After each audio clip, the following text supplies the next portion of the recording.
Good day, friends. I am Professor Kulkarni from SND College of Engineering and Research Center, Yeola, and we'll go for ATP Unit 3.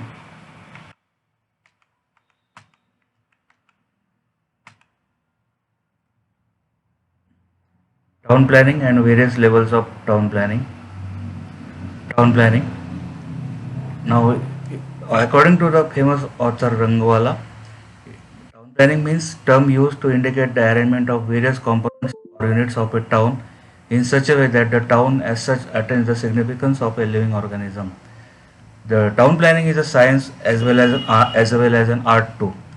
Now, town planning deals with collecting, correlating, and analysis of data for a beautiful, convenient, and economical, efficient unit. So this becomes vice versa. A beautiful, convenient, economical, and efficient unit, that is town, has a well collected data correlating with analysis. Now, what is town planning? Now, town planning as physical, social, and economic planning of an urban environment. It encompasses many different disciplines and bring them all under a single umbrella. The simplest definition of urban planning is that it is the organization of all elements of a town or an urban environment. Now, town planning, these are various aspects. First one is physical, social, cultural, economic, political, and ecological. Under physical aspects comes built environment. Under social aspects comes man's interrelationship and behavioral aspect. From cultural, spiritual environment, then economic, financial environment, political deals with ideological environment, and ecological deals with natural environment. Now, objectives of town planning. First one is beauty, second one is convenience, third one is environment, and fourth one is health. Principles of town planning. First one is green belt, limitation of town sizes, housing, accommodation to various categories of people, public buildings, well balanced grouping and distribution, recreation centers such as social binding, road systems, layout of its roads, transport facilities, deals with minimum loss of time, and zoning, commercial zones, industrial zones, residential zones, etc. as per the requirement. Now, aims and objectives of town planning. First one, health. Let's see, under health, to create and promote healthy conditions and environment for all the people, to make right use of the land for the right purpose by zoning. Zoning means by particular zones, say residential, industrial, green zoning, that is agriculture zoning, okay, commercial zoning, to ensure orderly development and to avoid the encroachment of one zone over the other. Under convenience, social, economic, cultural and recreational amenities, etc. Recreational amenities means open spaces, parks, gardens and playgrounds, town halls, stadiums, community centers, cinema houses and theatres. For beauty, to preserve the individuality of the town, to preserve the aesthetic in the design of the elements of town or city plan. Now, stages of town planning development as for our country, that is for India. Town, basically we start from a basic village, then comes the service town, then comes the rural town, and then comes the town. Now, let's say basic village. Basic village deals with population of about 400 to 500 people. Primary occupation agriculture, that is our village panchayat, and stability primary school, open well, morum roads, mobile dispensary, etc. These are the facilities. Now, service towns, population around 2000 to 3000. Primary occupation, cultural, commercial and administrative type of work people are doing. Stability, secondary school, tube well, morum roads, mobile dispensary, community hall, etc. And there are groups of 10 to 15 basic villages. Okay, the service towns is a group of basically 10 to 15 basic villages. Now, rural town, population around 5000 to 7000 people. Primary occupation, small scale industries over and above the agricultural employment. Stability, colleges, pipe water supply, macadam road, that is waterborne macadam roads, health centers, community hall, etc. And rural town groups to 25 to 30 basic villages, that is twice the service town. Now town, this is the last level of settlement or of a population or a city.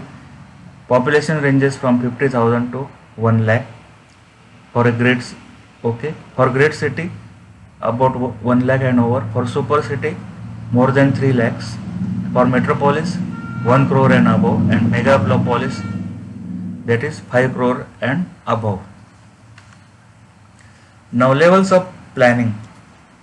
To maintain the continuity in planning process, the following levels of plannings are considered. First one is local planning, second one country planning, third one regional planning, fourth one national planning, and fifth one is international planning.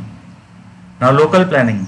Planning is based on creation of high healthful living and working environment for the majority of the inhabitants of the town with due consideration to the physical background, economic limitations, public administrations, finance and change in technology, etc. The development plan for city or town aims at proper distribution of population densities, regulation of green belts, suitable division of the area in various zones of the area in various zones, etc. Country planning. The planning aims at controlled development of area surrounding a town. A town is surrounded by villages and rural planning becomes necessary for proper functioning of the town. For this surroundings, villages should be linked up with suitable transport facilities. Encouragement should be given for the growth of small scale industries such as dairy, poultry farming, basket and rope making, handlooms, etc. Planning aims to achieve proper balance between agriculture and industries. Now let's see regional planning. Regional planning helps in controlling and reshaping major towns in the region. Term region is used to define as an area separated not merely or exclusively by natural boundaries but equally by political or administrative boundaries. Four methods of determining a region is advocated, that is geographical boundaries. Second one is economic considerations. Third one is administrative convenience, and fourth one is metropolitan influence. Now regional planning, it avoids the wasteful duplication of facilities. It ensures the most profitable utilization of the resources at minimum expenses of the maximum benefit for the maximum benefits. Provide information regarding the economic functions. It grants mutual control over the areas in the region. It grants planned and harmonious development. It involves planning in terms of regional dimensions. It reveals new town planning and building principles. It serves as a link of cooperation and coordination between the areas of the region. Country planning cannot be divorced from town and regional planning because the town and country are not two separate entities but are complementary to each other. National planning. National planning involves careful study of the social, education, economic, industrial and other problems facing a country and suggests measures to be adopted to obtain realistic solutions thereto. It accounts for a country's existing and potential resources in men, material, powers, manufacturing industry, etc. and draw out a phased program of action for achieving the target set in the various spheres of activity. Whole country is considered as a single unit and an overall picture of development is kept in view while striving to strike a balance between the various states. In India, the various 5-year plans are an example of national planning. National planning, the vision of national planning, a development of a nation in terms of its administrative or political system. Development of various economic sectors such as agriculture, fishing, mining, quarrying, etc. Development in terms of social sectors such as clothing, housing, food, education, health, employment, recreation, etc. Development at various levels, that is international levels to local levels or vice versa. International planning. International planning came into picture with the formation of the United Nations organization, that is UNO. It involves numerous studies and surveys in the fields such as health, education, housing, food and agriculture. The studies helps in finding out remedies and solutions of complicated problems at an international level.